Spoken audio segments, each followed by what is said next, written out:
आपला पकडलं तेव्हा त्याच्या हातामध्ये पूर्ण ते एक हे बांधलेलं होतं रक्षा कवच सारखं आणि प्लस त्याच्याकडे लाल एक धागा बांधला होता होता. तृप्ती. त्याच्या बरोबर. मागचं कारण हेच. त्या वेड्या पाकिस्तानवाल्यांना वाटतं, या अतिरेक्यांना, जे त्यांचे आश्रयदाते त्यांना वाटतं, या देशामध्ये हिंदू मुस्लिम आम्ही कलह निर्माण केला तर या देशाची एकात्मता संपू शकत नाही. बेट्यांनो, तसं होत नाही. ज्या वेळेला या देशावरती पाकिस्तानने आक्रमण केलं, ज्या वेळेला या देशाची आगळीक केली, त्यावेळेला देशातील सगळ्या नागरिकांनी, सगळ्या धर्माच्या नागरिकांनी एकत्र आमची एकात्मता दाखव. आमच्या वाटेला गेलात तर खबरदार. बरोबर. हा मोठा मेसेज आम्ही दिलेला आहे. पण जेव्हा माझा देश ही भावना म्हणतोय त्यावेळेला 26/11 जेव्हा हे घडलं आणि त्याच वेळेला आपण कसाबला पकडून फाशीच्या सुनावणीपर्यंत जी सगळी सुरुवात झाली, त्यावेळेला तुम्हाला ही एकी जाणवली का? आणि त्यावेळेला तुम्ही कशा पद्धतीने या केसचा विचार केलात? एक तृप्ती मी कबूल करेन की ज्या वेळेला या देशावरती पाकिस्तानने आक्रमण केलं, ज्या वेळेला या देशाची आगळीक केली, त्यावेळेला देशातील सगळ्या नागरिकांनी, सगळ्या धर्माच्या नागरिकांनी एकत्र आमची एकात्मता दाखवली. आणि म्हणूनच आपल्या देशाच्या पंतप्रधानांनी ऑपरेशन सिंधूर नंतर सगळ्या देशात पाठवलं. MIM ची ओवेसी जाऊनही आज त्यांनी सांगितलं की काय तुम्ही बोलतात. म्हणजे पाकिस्तानला असं वाटतं की इथल्या मुस्लिमांना चिडवून हिंदू मुस्लिम असा वाद निर्माण करू इच्छित असतील तर त्यांना ते त्यांचं वेड्याच्या नंदनवनात आहे. कारण तसं होत नाही. या देशाच्या भूमीचा हाच मोठा गुणधर्म आहे की तुम्ही कितीही हा धार्मिक कलह निर्माण करण्याच्या बाह्यशक्तींनी केला परिणाम तर कधी यशस्वी होणार.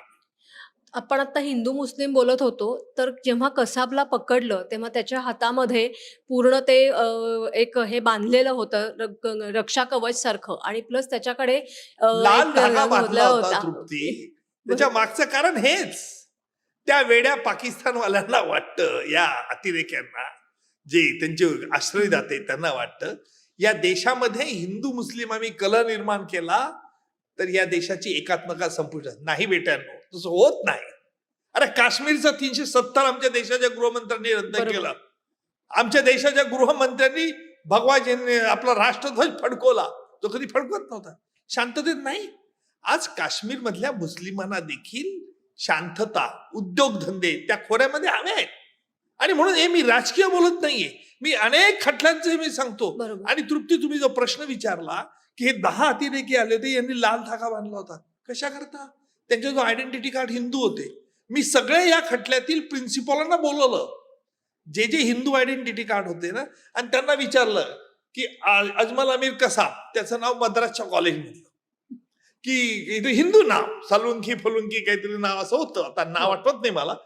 ते नाव हा विद्यार्थी आहे का? नाही. आता लाल धागे त्यांनी 10 अतिरेक्यांनी बांधले होते, हिंदू आयडेंटिटी कार्ड बांधले होते, कशा करता? तुम्हाला वाटलं आमच्या देशामध्ये हिंदू मुस्लिम मध्ये जरी पडेल? नाही, चुकीचा. तुम्ही मूर्ख आहात. असं होत नाही. या देशाच्या भूमीचा हा गुणधर्म आहे. आणि म्हणून मी नेहमी म्हणत असतो की राजकीय नेत्याने देखील आपले अभिव्यक्ती स्वातंत्र्य व्यक्त करताना देखील थोडं चिंतन केलं पाहिजे. खरं. जे परकीय जे करू इच्छितात ते तुम्ही आम्ही होऊ देता कामा नये. बरोबर. आता तुम्ही जे सांगत होता की तुम्ही 93 तुम्ही म्हणजे अनेकच बॉम्बस्फोटाच्या केसेस लढलेल्या आहेत. 93 तुम्ही बघितला, 26/11 बघितला. तेव्हाचा भारत आणि आत्ताच्या भारत याच्यामध्ये तुम्हाला काय फरक दिसतोय? असं आहे, आम्हाला आमची ताकद, ठोसास ठोसा मारण्याची ताकद आमच्यात निर्माण झाली. शिवाजी महाराजांनी लढले नाहीत. छत्रपती शिवाजी महाराजांनी हिंदवी स्वराज्य स्थापण्याकरता किती स्वतःच्या तब्येतीला हे हाल केले. पूर्वी घोड्यावरती मी जेव्हा जातो तिकडे इकडच्या भागामध्ये, त्यावेळेस घोड्यावरून इतकी रपेट मारणं कशा करता? आमचे किल्ले महाराष्ट्रातले जमीनदोस्त झाले, कुठे शरणागती पत्करली नाही. आणि म्हणून हा ज्या वेळेला मी विचार करतो ना, 93च्या बॉम्बस्फोटाच्या वेळेला हे पाकिस्तानमध्ये ट्रेनिंग घेऊन आले होते. हे जे ज्यावेळेला आमचे होम टेररिस्ट होते या देशातले, आपल्या महाराष्ट्रातले, ते पाकिस्तानमध्ये कसा टाइम पेन्सिल डिटोनेटर लावायचे, एकाच वेळेला कसे बॉम्ब फोडायचं, याचं ट्रेनिंग पाकिस्तानमध्ये घेतलं. आम्ही पाकिस्तानच्या विरुद्ध शब्द उच्चारला त्यावेळेला नाही. कारण आमच्या मनामध्ये भीतीचं एक न्यूनगंड होतं. बरोबर. की अमेरिका काय म्हणेल, इंग्लंड काय म्हणेल, आपण असं बोललो, पाकिस्तान नाव घेतलं काय होईल. आपली आर्थिक मदत थोपवली जाईल का, असे अनेक विचार यांच्यात होते. म्हणजे स्वतःच उलटे विचार करायचे आणि स्वतःच घाबरायचे. इथे तसं नाहीये आपल्या इथे.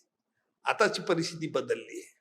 मी कुठलंही असं वाक्य करणार नाही की ज्याच्या ज्याच्या राजकीय भाषेल. मला फक्त 26 अकराच्या बद्दल बोलायचंय. बरोबर. परंतु आम्ही आमची एक न्यूसन शक्ती पण निर्माण केली.